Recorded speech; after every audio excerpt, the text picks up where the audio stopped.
अहाना पर पोल्टू ने लगाए झूठे इल्जाम। अहाना ने दिया करारा जवाब। पोल्टू अब एक घायल नाग की तरफ फुफकार रहा था। उसे अपनी संपत्ति जाने का उतना दुख नहीं था जितना इस बात का कि एक बाहर वाली बहू ने उसे उसके ही घर में नीचा दिखाया। उसने अब अपनी रणनीति बदल ली थी। वह जानता था कि अहाना को शारीरिक या आर्थिक रूप से चोट पहुंचाना मुश्किल है, इसलिए उसने उसके चरित्र और उसके वैवाहिक जीवन पर प्रहार करने का फैसला किया। पोल्टू ने अर्जुन को अपने विश्वास में लेना शुरू किया। वह अक्सर रात के अंधेरे में अर्जुन के कान में जहर घोलता।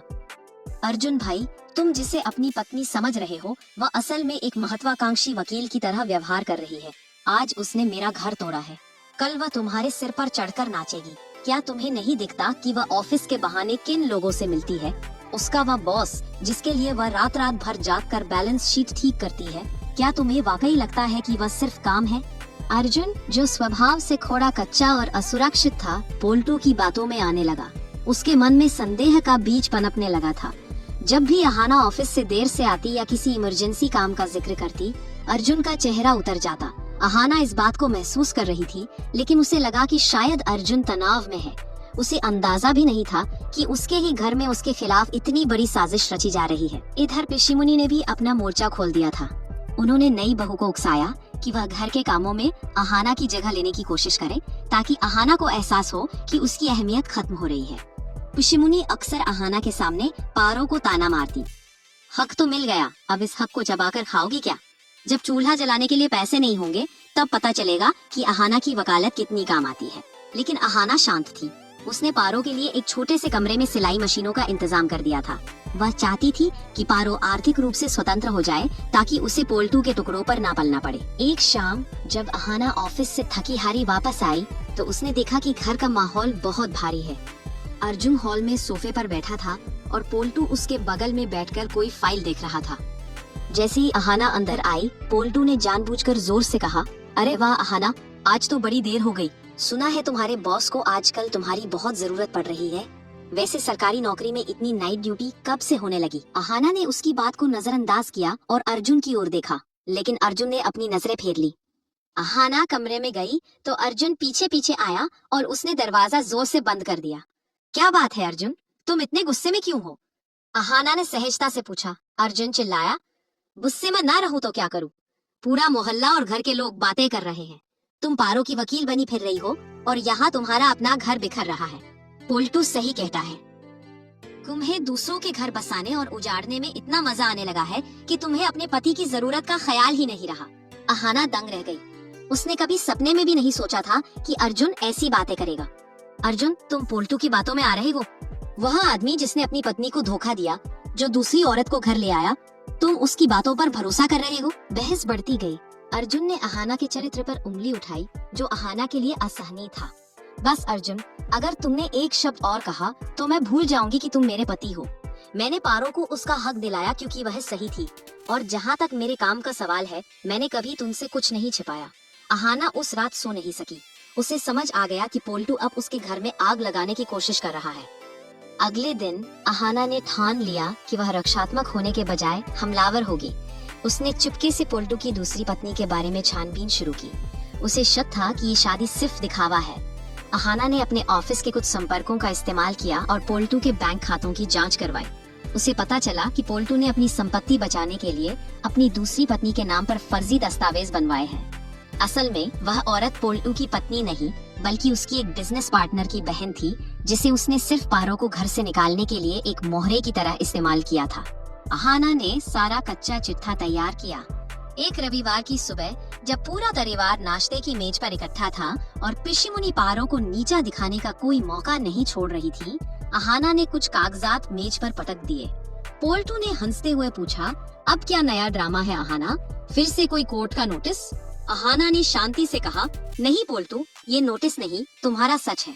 तुम सबको बता दो कि ये नई बहू असल में कौन है, और तुमने इसके नाम पर जो बेनामी संपत्ति ट्रांसफर की है, उसका टैक्स तुमने कब भरा था? पोल्टू के चेहरे की हवाएं उड़ गई।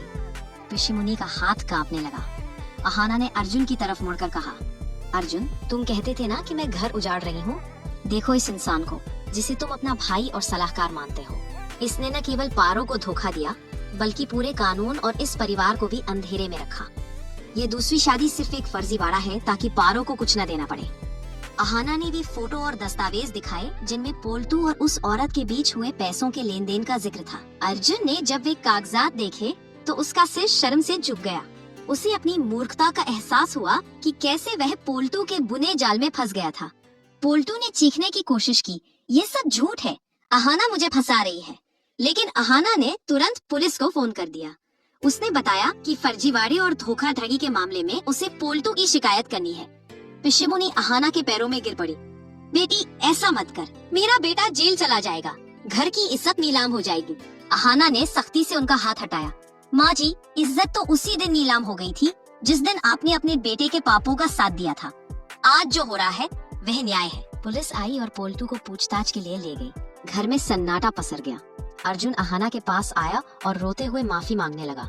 अहाना, मुझे माफ कर दो, मैं पोल्टू के जहर को पहचान नहीं पाया। तुमने न केवल पारो को बचाया बल्कि मुझे भी एक बहुत बड़ी गलती करने से रोक लिया। अहाना ने उसे माफ तो कर दिया, लेकिन उसके मन में एक टीस रह गई कि उसके अपने पति ने उस पर शक किया था। पारो अब पूरी तरह से बदल चुकी थी। उसने अहाना का हाथ थामा और कहा, अहाना, तुमने मेरे लिए जो किया है वह कोई सगी बहन भी नहीं करती। अब मैं डरूंगी नहीं, मैं इस घर में रहूंगी, अपनी मेहनत से कमाऊंगी और अपनी बेटी को एक अच्छी जिंदगी दूंगी। पिशिमुनी अब शक्तिहीन हो चुकी थी। उनका घमंड टूट चुका था। वे समझ गई थी कि अहाना इस घर की वह शक्ति है जिसे कोई नहीं झुका सकता। कुछ हफ्तों बाद पोल्टू को जमानत तो मिल गई, लेकिन वह अब उस घर में सिर उठाकर नहीं चल सकता था। उसे कोर्ट के आदेश के अनुसार पारो को मासिक भत्ता देना पड़ा और घर का एक हिस्सा कानूनी तौर पर पारो के नाम हो गया। अहाना ने अपनी सरकारी नौकरी और घर की जिम्मेदारियों के बीच एक बेहतरीन संतुलन बना लिया था। उसने साबित कर दिया कि बड़े घर की छोटी बहू सिर्फ नाम के लिए छोटी है, लेकिन उसके इरादे और उसके काम सबसे बड़े हैं। अहानी का यह पड़ाव अहाना की सबसे बड़ी जीत था। उसने पारो को उसका खोया हुआ सम्मान दिलाया, पोल्टू के फर्जीवाड़े का अंत किया और अपने पति अर्जुन को सही रास्ता दिखाया। हालांकि संघर्ष अभी खत्म नहीं हुआ था। समाज के ताने और पिशिमुनी की अंदरूनी कड़वाहट अभी भी मौजूद थी, लेकिन अहाना अब जानती थी कि उसे हर तूफान का सामना कैसे करना है। उसने पारो के बुटीक का उद्घाटन किया, जिसका नाम रखा गया स्वाभिमान। ये सिर्फ एक दुकान नहीं थी, बल्कि उन सभी महिलाओं के लिए एक उम्मीद की किरण थी जो अपनों के हाथों प्रताड़ित होती हैं। अहाना अब घर की सिर्फ बहू नहीं बल्कि उसकी रक्षक बन गई थी। पिशिमुनी अब रसोई में अहाना से सलाह लिए बिना कोई काम नहीं करती थी। अर्जुन अब अहाना के काम में उसका हाथ बंटाता था और उसे गर्व महसूस होता था कि उसकी पत्नी इतनी साहसी है। पोल्टू अब घर के एक कोने में चुपचाप पड़ा रहता था। उसकी सारी अकड़ धूल में मिल चुकी थी। पारो की बेटी मिठाई अब खुशी खुशी स्कूल जाती थी और अपनी अहाना चाची जैसा बनने का सपना देखती थी। अहाना ने खिड़की से बाहर देखते हुए सोचा कि रास्ते चाहे कितने भी कठिन क्यों ना हो, अगर आप सच के साथ खड़े हैं तो पूरी कायनात आपकी मदद के लिए आ जाती है। बड़े घर की छोटी बहू ने न केवल घर को बिखरने से बचाया, बल्कि रिश्तों की नई और स्वस्थ परिभाषा भी लिखी।